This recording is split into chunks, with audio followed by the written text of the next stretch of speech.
کو ساتھ ضرور جائے۔ ایک انہوں نے کہا کہ قربانی کے گوشت کی شرعی تقسیم کے بارے میں بتا دیں۔ دیکھیں مسئلہ یہ ہے کہ اچھا انہوں نے ساتھ میں حوالہ بھی دیا کہ آپ نے یہ بھی کہا تھا کہ سارا گوشت رکھ سکتے ہیں۔ مسئلہ یہ ہے کہ فقہا نے واضح طور پہ لکھا کہ جو قربانی کرے اگر وہ تنگ دست ہے، غریب ہے اور اس کو گوشت ویسے عام دنوں میں میسر نہیں آتا تو وہ اگر بالکل بھی تقسیم نہ کرے، سارا کا سارا رکھ لے تو اس کے لیے یہ بہتر ہے، یہ افضل ہے بلکہ، تاکہ چلے گھر والے عرصے دراز تک کھاتے رہیں اگر کوئی انتظام ریفریزر وغیرہ کا ہے۔ اور دوسری صورت یہ ہے کہ ایسی صورت کچھ بھی نہیں ہے، اس میں اگر آپ سارا رکھنا چاہیں تب بھی رکھ سکتے ہیں، کوئی شریعت نے آپ کو مجبور نہیں کیا کہ آپ ضرور بانٹیں، فرض یا واجب نہیں ہے،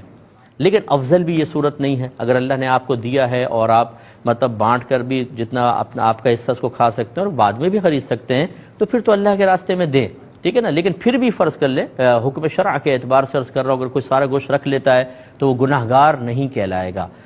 تیسری صورت یہ ہے کہ افضل طریقہ کیا ہے، وہی جیسے اس کے 3 حصے کریں، ایک حصہ اپنے پاس رکھیں، ایک دوست احباب کو دیں، ایک غرباء کے اندر تقسیم کر دیں، یہ ہے افضل طریقہ تاکہ دوسروں تک بھی گوشت پہنچ جائے۔ شروع اسلام میں جب قربانی ہوتی تھی تو رحمت کونین صلی اللہ علیہ وسلم نے فرمایا کہ کوئی بھی قربانی کے گوشت کو اپنے گھر میں نہ رکھے، 3 دن سے زیادہ نہ رکھے، سب تقسیم کریں، کیونکہ اس وقت گوشت نہیں تھا۔ پھر بعد میں سرکار نے اس حکم کو واپس لے لیا، جب تھوڑی فراوانی ہوئی، زیادہ لوگ قربانی کرنے لگے تو رحمت کونین صلی اللہ علیہ وسلم نے اس حکم کو منسوخ فرمایا، تو اب اسی پر عمل ہے، تو لہذا بہتر یہ ہے کہ آپ 3 حصے کیجئے اور وہ 3 حصے بھی بڑی خوش دلی کے ساتھ کریں۔ ہم بعض اوقات اپنے حصے میں ڈالتے ہیں بہترین قسم کی بوٹیاں، گول گول بوٹیاں، وہ سب رکھ لیتے ہیں، یہ بھی رکھ لو، اس کی یہ بناؤں گی، وہ فلاں کی وہ مطلب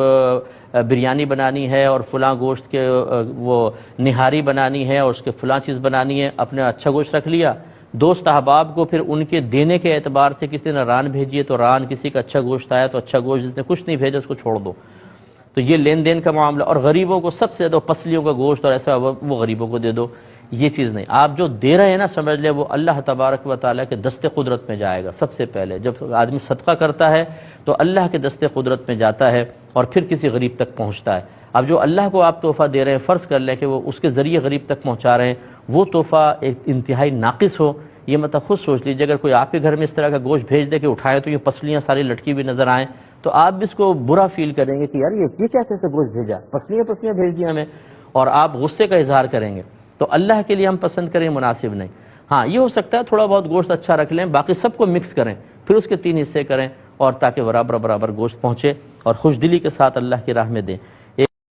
کہ اگر ہم قربانی کے بجائے ان دنوں میں یہ پیسہ کسی غریب کو دے دیں تو کیا شرعی حکم ہوگا؟ دیکھیں مسئلہ یہ ہے کہ اگر تو آپ پہ قربانی واجب ہے،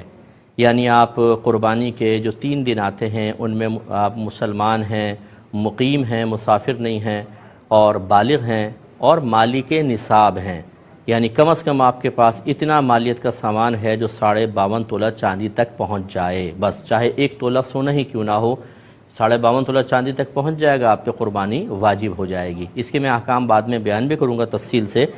تو خلاصہ کلام یہ کہ اگر آپ پہ قربانی واجب ہو چکی ہے پھر تو آپ کو قربانی کرنی ہی ہوگی، اگر آپ ویسی کسی کو پیسے دے دیں گے تو واجب ترک ہوگا اور آپ گناہگار ہوں گے،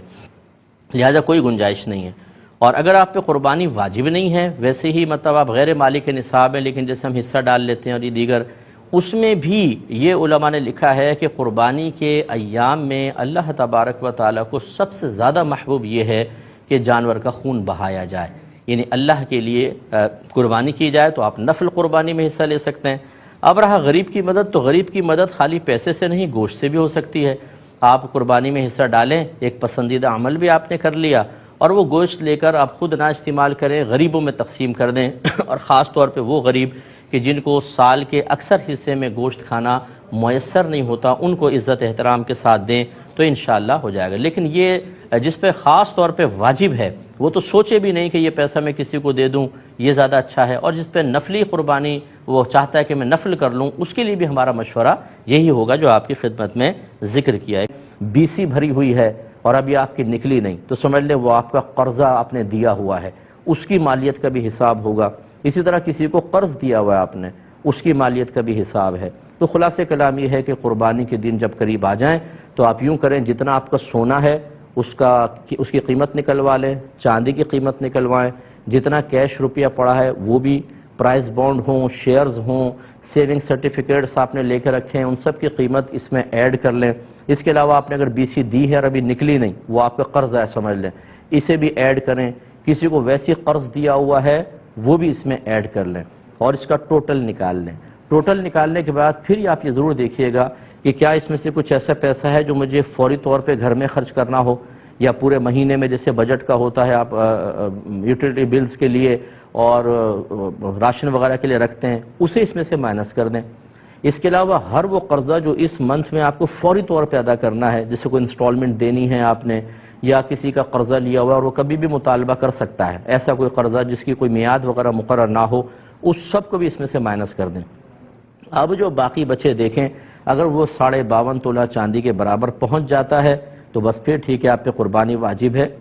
ورنہ نہیں ہے۔